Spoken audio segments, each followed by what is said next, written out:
Here's a fact that will surprise you. Just a few decades ago, in many American states, it was illegal. It was illegal for man and woman of dirent Arafoffer, an unmarried couple, to live together, aces to marry. It was illegal, in some places, for a married couple to even buy birth control. Today, none of that sounds believable. It sounds almost like fiction. It sounds like a different country, a different planet almost, a place with entirely different values. But it was the same country you are living in right now, just a different time. So here is the question that this entire video is going to answer, the question at the heart of everything. How did a nation that once arrested people for indecent cohabitation become a nation with dating apps, open relationships, and same-sex marriage written into its constitution-level protections? What happened in between? Who fought hard for it? Who resisted it? And what did ordinary people actually do behind closed doors while the laws said one thing and reality said another? By the end of this video, you will understand exactly how American sexuality evolved from 1776 to 2026, 250 years of secrecy, rebellion, punishment, liberation, and transformation.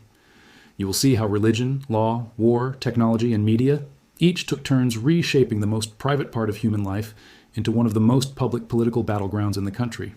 We will move chronologically, era by era, so you can clearly see exactly how one period's rebellion became the next period's accepted normal. Let us go back to the very beginning, to the world of the Founding Fathers, where this story truly starts. In the late 1700s, American society was overwhelmingly rural, religious, and built on strict hierarchy. Most colonies were founded by Protestant settlers, and Puritan and Calvinist beliefs shaped almost every rule about intimacy and marriage. Sex outside of marriage was not just frowned upon, it was a punishable offense in many communities. Courts in New England regularly prosecuted people for fornication, and public confession in church was a common form of punishment. Marriage during this era was less about romantic love and more about economic survival and social order. Families often arranged or strongly influenced who their children married, especially among the wealthier classes, because marriage decided property, inheritance, and social standing. Among poorer families and on the frontier, practical partnership mattered more than parental approval. But love, as the primary reason for marriage, was still considered almost radical. Gender roles were rigid and legally enforced. Women had almost no independent legal identity once married. Under a legal doctrine called coverture, a married woman's property, her wages, if she worked, and even her legal existence were absorbed into her husband's identity. She could not sign contracts, sue in court, or in most cases own property separately from her husband. A woman's value in the eyes of the law was tied almost entirely to her role as wife and mother. Religion was the dominant force shaping sexual behavior. Sermons regularly addressed lust, temptation, and chastity. Premarital pregnancy was common in practice. Historians estimate that in some New England towns, a significant percentage of first children were conceived before marriage, but it was usually tolerated only if the couple married before or shortly after the birth. If they did not marry, the consequences could include public shaming, fines, or whipping, depending on the colony and the decade. Family expectations were built around hard work, fertility, and reputation. Having many children was seen as both a religious duty and an economic necessity on farms where labor was scarce. A woman's worth was frequently measured by her ability to bear and raise children. Meanwhile, enslaved people, who made up a large portion of the population in southern colonies, had no legal protection over their bodies, their marriages, or their families at all. Enslavers could separate families, force unions, or sexually exploit enslaved women with almost total legal impunity. This brutal reality sat underneath the entire foundation of early American sexuality and cannot be separated from the broader story. As the nation grew through the 1800s, sexuality became something governments tried harder and harder to legislate. Marriage laws were tightened, often along racial lines. Many states passed what were called anti-miscegenation laws, banning marriage between white people and people of other races, particularly Black Americans. These laws were not minor footnotes. They remained on the books in some states until 1967, when the Supreme Court case, Loving v. Virginia, finally struck them down nationwide. Divorce was extremely difficult to obtain for most of the 1800s and early 1900s. Many states required proof of adultery, abandonment, or extreme cruelty, and even then, the process was humiliating and expensive. Women who left marriages, even abusive ones, often faced severe social and financial consequences because they had few independent rights to property or income. Consent laws were inconsistent, and by modern standards, deeply troubling. The age of consent in many states during the 1800s was shockingly low, sometimes as young as 10 years old, until reformers, many of them women's rights activists, pushed successfully to raise it closer to 16 or 18 by the early 1900s. Birth control became a major legal battleground starting in 1873, when Congress passed the Comstock Act. This federal law classified contraceptive information and devices as obscene material, making it illegal to mail or distribute them across state lines. Activist Margaret Sanger challenged these laws directly in the early 1900s, opening birth control clinics and facing arrest multiple times for doing so. It was not until 1965, in the case Griswold versus Connecticut, that the Supreme Court ruled married couples had a constitutional right to use contraception. Unmarried people did not gain that same legal protection until 1972. Same-sex relationships existed throughout American history, but the law treated them as criminal.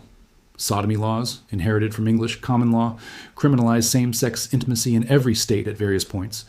People could face imprisonment, and during certain periods, government employees suspected of being gay or lesbian were fired en masse, especially during the 1950s Lavender Scare, when the federal government actively investigated and purged thousands of employees on suspicion of homosexuality. Government policy also shaped reproduction directly. In the early 1900s, the eugenics movement led several states to pass forced sterilization laws targeting people deemed unfit, including people with disabilities, the poor, and disproportionately women of color. Tens of thousands of Americans were sterilized without full consent under these programs, some continuing into the 1970s. This is one of the darkest and least discussed chapters connecting law, sexuality, and reproduction in American history. While laws painted one picture, real behavior often told a very different story. Dating, as a concept, did not really exist before the late 1800s and early 1900s. Before that, courtship usually happened under close supervision, often inside the woman's family home with parents or chaperones present. A young man would call on a woman, and their relationship developed slowly and publicly within the family's view. The rise of cities, factory jobs, and personal income changed everything. By the early 1900s, especially in the 1920s, young working-class men and women began going out together unsupervised, to movie theaters, dance halls, and amusement parks. This new freedom shocked older generations and was sometimes labeled scandalous, but it became the foundation of modern dating culture. Public opinion almost always lagged behind private reality. Surveys conducted decades later, along with personal diaries, letters, and court records, reveal that premarital sex, secret affairs, and unconventional relationships were far more common throughout history than public morality ever admitted. People simply hid these realities to avoid social punishment, legal trouble, or religious shame. There was also a sharp divide between elite and common experience. Wealthy and powerful men throughout American history were frequently given quiet social permission for affairs and indiscretions that would have destroyed an ordinary person's reputation or even landed them in jail. Meanwhile, poor women, immigrants, and especially women of color faced harsher judgment and far less protection for identical behavior. This double standard repeats again and again throughout American history, and it remains a recurring theme even today. Hidden realities also included widespread prostitution in growing American cities throughout the 1800s and early 1900s, tolerated quietly by local governments, even while officially condemned, often because it was economically tied to local businesses and even local police corruption. Secret gay and lesbian communities also existed in major cities decades before any legal recognition, operating through underground bars, coded language, and private social networks, simply to survive in a hostile legal environment. Letters and personal diaries from soldiers, immigrants, and ordinary workers, many only discovered and studied by historians long after the fact, reveal romantic and sexual relationships that never appeared in any official record. Entire support networks formed quietly around unmarried mothers. Abandoned wives and same-sex couples, often hidden inside ordinary neighborhoods in plain sight, protected only by community discretion rather than any legal right. This gap between official record and lived experience is one of the most important lessons of this entire history, because it shows that human behavior rarely waits for laws to catch up. It simply adapts and survives underground until the culture eventually shifts enough to bring it into the open. If there is one single force that changed everything, it began with the Industrial Revolution. As millions of Americans moved from farms to factories and cities throughout the late 1800s, traditional family structures and constant parental supervision weakened. Young people earned their own wages for the first time, lived independently, and gained the freedom to choose partners without family control. This economic shift quietly laid the groundwork for everything that followed. Then came the fight for women's rights. The suffrage movement, culminating in the 19th Amendment in 1920, gave women the vote, but the broader feminist movement did something even deeper. It began challenging the entire idea that women existed primarily to serve male and family interests. Women started entering the workforce in large numbers, especially during World War II, when millions took factory jobs while men were deployed overseas. Once women experienced financial independence, the old rules about marriage and obedience started to crack permanently. The sexual revolution of the 1960s and 1970s was the explosion that followed decades of pressure building underneath the surface.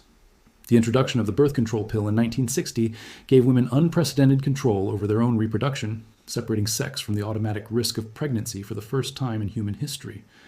This single invention changed dating, marriage timing, career choices, and relationship expectations almost overnight. Combined with the civil rights movement, the gay rights movement following the 1969 Stonewall riots, and a broader cultural rejection of 1950s conformity, the entire concept of normal sexuality was publicly questioned for the first time on a massive national scale. Major legal reforms followed throughout the rest of the century. Roe v. Wade in 1973 established a constitutional right to abortion, reshaping reproductive freedom for 50 years, until it was overturned in 2022. No-fault divorce laws spread rapidly through the 1970s, allowing couples to end marriages without proving wrongdoing, which dramatically increased divorce rates, but also gave people, especially women, an exit from unhappy or abusive marriages that simply did not exist before. And then came the internet. Starting in the 1990s and accelerating through the 2000s, the internet did something no single law or movement ever could. It gave private individuals direct, anonymous access to information, communities, and connections that used to require physical proximity and social risk. People could explore identity, find partners, and access information about sex and relationships without ever leaving their home. This was, in many ways, the quiet second sexual revolution, less dramatic than the 1960s, but arguably even more transformative in scale. Once mass media entered the picture, sexuality stopped being a private topic discussed only in homes and churches. It became public entertainment and public conversation. Early Hollywood films in the 1930s operated under the strict Hays Code, which forbade depicting premarital sex, extended kissing, or any positive portrayal of adultery. Even married couples on screen had to be shown sleeping in separate beds. By the late 1960s, that code collapsed entirely, replaced by the modern rating system, and films began directly exploring sexuality, relationships, and previously taboo subjects.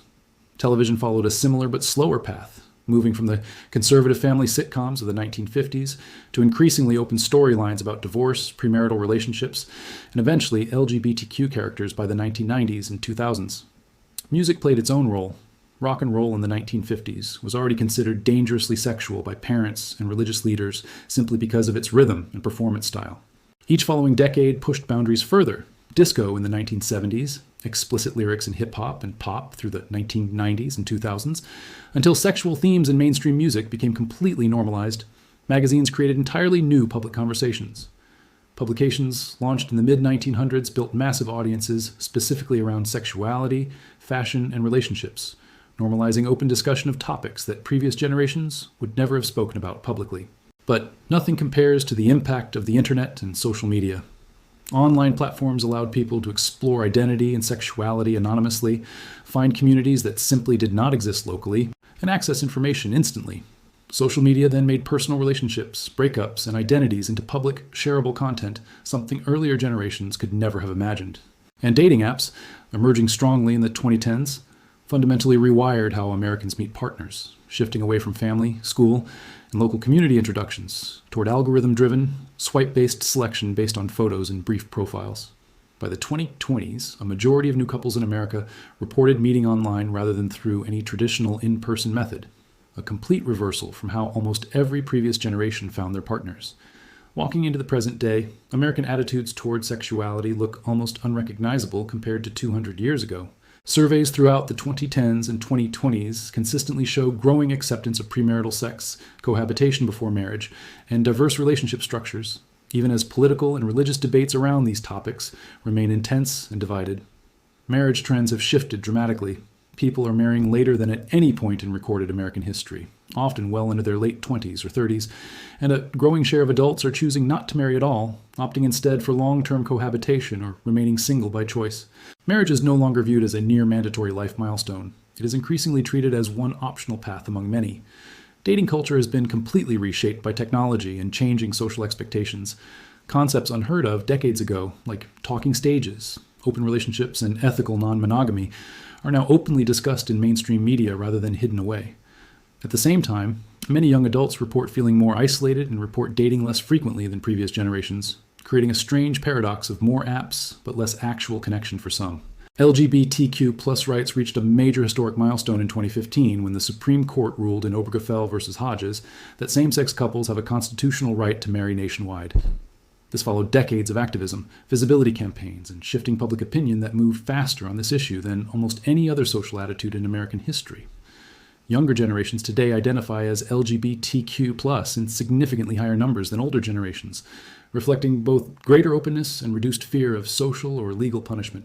Birth rates, meanwhile, have been steadily declining for decades, reaching historic lows by the 2020s. Economic pressures, career priorities, housing costs, and shifting personal values around parenthood are frequently cited as reasons, alongside the simple fact that people now have far more reproductive control and personal choice than any previous generation in American history. Public opinion overall remains deeply divided along political and religious lines, even while broader cultural trends continue moving toward individual choice and personal autonomy. Debates over reproductive rights, gender identity, and sex education in schools remain some of the most contested political battlegrounds in the country, proving that even after 2.5 centuries, sexuality remains as politically charged as ever. Regional and generational divides have also become sharper than ever. Attitudes in major coastal cities often look strikingly different from attitudes in smaller, more religious communities, and younger Americans consistently report more liberal views on relationships and identity than their parents or grandparents. This growing gap between regions and generations means that, in many ways, there is no longer one single American view on sexuality at all, but several overlapping and often conflicting cultures existing within the same country at the same time. Looking ahead, several forces are already reshaping what American sexuality and relationships might look like in the coming decades. Artificial intelligence is increasingly entering the world of relationships directly, with AI companion apps and chatbots designed specifically to provide emotional and even romantic interaction. What once sounded like pure science fiction is now a growing, genuinely used industry, raising new questions about loneliness, connection, and what intimacy even means when one half of the relationship is not human at all. Virtual and digital relationships are likely to expand further as technology improves. Virtual reality, immersive digital spaces, and increasingly realistic AI interaction could blur the line between human relationships and digital ones even further than dating apps already have, creating entirely new categories of relationship that simply did not exist a generation ago. Demographic changes will continue to matter enormously. With birth rates falling and people marrying later or not at all, the United States faces long-term questions about population growth, an aging society, and shifting family structures that no longer resemble the nuclear family model dominant for most of the 20th century. Multi-generational households, single-parent families by choice, and diverse family structures are likely to keep increasing rather than reversing. Predicting the future precisely is impossible, but the historical pattern is extremely clear. Each generation has redefined what counts as normal, acceptable, or even legal regarding sexuality and relationships, almost always faster than the generation before it expected. Given the rapid pace of technological change today, the next 20 years could bring transformations in how Americans form relationships that are just as dramatic as anything seen in the last 250 years combined.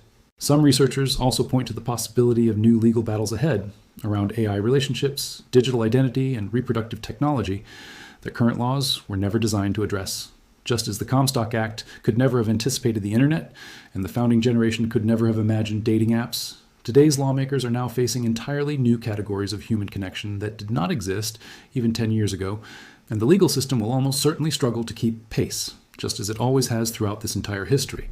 So let us step back and compare where this story started to where it stands today. In 1776, a woman's legal identity disappeared the moment she married. Contraception did not exist as a legal concept. Same-sex relationships could lead to imprisonment, and marriage was often closer to an economic contract than an emotional partnership. Today, Americans have legal access to contraception. Same-sex marriage is constitutionally protected. Women hold independent legal and financial identities, and relationships are formed through algorithms most of the previous generations could never have imagined. This transformation did not happen smoothly or peacefully. It happened through centuries of quiet rebellion, court battles, social movements, technological invention, and enormous personal courage from people who challenged laws and norms at real personal risk. Every freedom that feels normal today was, at some point, someone's dangerous fight. So here's the real question worth sitting with. Has this 250-year transformation genuinely made American society better, freer, and more honest about human nature? Or in gaining all of this individual freedom, has something important been quietly lost along the way? Stronger communities, deeper commitment, or a simpler sense of belonging that earlier generations took for granted? There is no single correct answer, And that is exactly what makes this topic so endlessly fascinating. Historians can document laws, dates, and statistics with precision, but they cannot fully measure happiness, loneliness, or meaning across 2.5 centuries of changing human lives. What is certain is that the story is far from over, and the next chapter is already being written by the choices an entire generation is making right now, often without even realizing they are part of history in motion. What do you think? Was this change ultimately good for society, or did something important get left behind in the process? Share your thoughts, because this conversation, more than 2 centuries old, is clearly still far from finished.